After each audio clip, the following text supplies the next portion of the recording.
તો આજે 2 ફેબ્રુઆરી 2024 અને ગુજરાત વિધાનસભામાં ઐતિહાસિક બજેટ રજૂ કરવામાં આવ્યું છે। નાણામંત્રીએ 3,32,465 કરોડનું બજેટ રજૂ કર્યું છે। બજેટમાં વેરાના દરમાં કોઈ ફેરફાર નથી કરવામાં આવ્યા, નવા કોઈ વેરા પણ જાહેર નથી કરવામાં આવ્યા।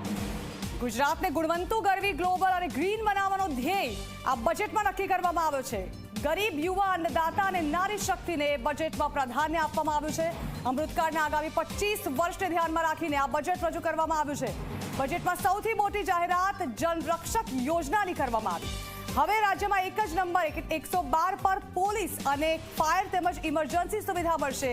શહેરમાં 10 મિનિટમાં, ગામડામાં 30 મિનિટમાં પોલીસ પહોંચશે। આ સાથે જ બીજી મોટી જાહેરાત 7 નગરપાલિકાને મહાનગરપાલિકા બનાવવાની કરવામાં આવી છે।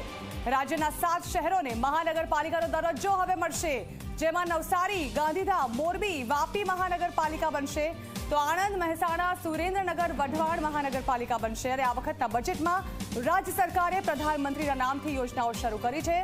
નમો લક્ષ્મી, નમો સરસ્વતી, નમો શ્રી યોજના શરૂ થશે। અને આ સાથે જ અયોધ્યામાં 10 કરોડના ખર્ચે ગુજરાતી ભવન બનાવવાની પણ આ બજેટમાં જાહેરાત કરવામાં આવી છે।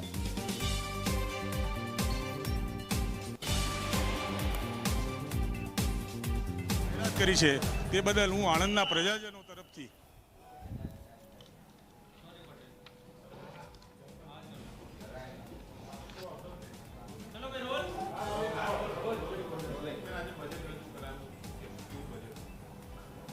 મારો પ્રશ્નોત્તરીનો પ્રશ્ન આજે માર્ગ અને મકાન વિભાગ જે પ્રશ્નોત્તરી કાળ દરમિયાન મારા 3જા નંબરના પ્રશ્નના જવાબમાં જે અમદાવાદથી રાજકોટ 6 લાઇન રોડ કે જેનું કામ 2020માં પૂરું કરવાનું હતું 2200 કરોડના પ્રોજેક્ટમાં 2024 થયું, હજી સુધી કામ પૂરું કરવામાં ના આવ્યું અને મંત્રી તરફથી એવો જવાબ મળ્યો કે આ કામ એ 5 પેકેજ કરી અને કોરોના સમયગાળામાં આ કામ થઈ શક્યું નથી, પણ વાસ્તવિકતા કંઈ જુદી હતી। આ એજન્સી જે કંઈ કામ કરે છે એમને બાકીની સબલેટમાં 5 જેટલા અલગ અલગ એજન્સીઓને કામ આપ્યું છે અને કામ ન કરવા પાછળનું કારણ કોરોનાનું એટલા માટે બતાવવામાં આવ્યું કે એને સરકારે જે કંઈ ગ્રાન્ટ હતી એ મંજૂર રકમ એ પૈકીનો 4%નો વધારો આપ્યો, એટલે એજન્સીને આડકતરી રીતે મદદ કરવા માટે કરીને કોરોનાનું ગુજરાત રાજ્યમાં આજે માનનીય શ્રી કનુભાઈ દેસાઈએ જે બજેટ રજૂ કર્યું છે તે બજેટ અત્યાર સુધીમાં રજૂ થયેલા તમામ બજેટોમાં સૌથી મોટામાં મોટું બજેટ છે। 3,32,465 કરોડ રૂપિયાનું આ બજેટ એ બહુ જ જંગી અને વિશાળ બજેટ છે।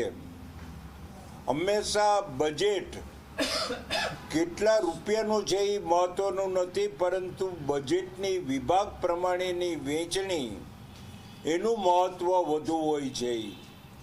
આ બજેટની અંદર સૌથી વધુમાં વધુ રકમ એજ્યુકેશન પાછળ ફાળવેલ છે। લગભગ 55,000 કરોડ રૂપિયા એ શિક્ષણ પાછળ ખર્ચ કરશે એવું માનનીય કનુભાઈએ જાહેર કર્યું છે। એ કરીને તો અત્યાર સુધીનું સૌથી મોટું બજેટ તેને ભાજપ દ્વારા ગણાવવામાં આવી રહ્યું છે। આ ઐતિહાસિક બજેટ રજૂ કરવામાં આવ્યું છે, ત્યારે ઘણી બધી આશાઓ આ બજેટને લઈને રાખવામાં આવી છે। ત્યારે હવે જે વિકાસના કામો જેની જાહેરાત બજેટમાં કરવામાં આવી છે તે કેટલા સમયમાં પૂરા થશે તેના પર પણ સૌ કોઈની નજર મંડાયેલી હશે।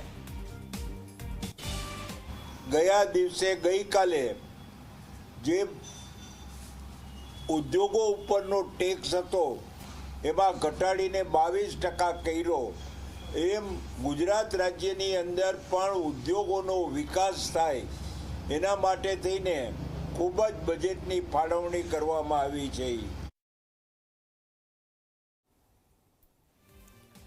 તો અલગ અલગ જાહેરાતો કરવામાં આવી છે, જેમાં મહત્વની જાહેરાતો ખાસ કરીને યુવા, ગરીબો અને નારી શક્તિને લઈને કરવામાં આવી છે, જેના વિકાસ માટે સદંતર સરકાર પ્રયાસ કરશે.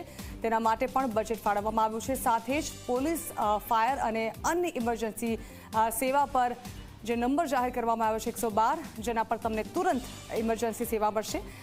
શહેરમાં 10 મિનિટમાં ઇમરજન્સી સેવા પહોંચાડવામાં આવશે, જ્યારે કે ગામડામાં 30 મિનિટમાં. શિક્ષણ માટે પણ 55,144 કરોડની જોગવાઈ કરવામાં આવી છે.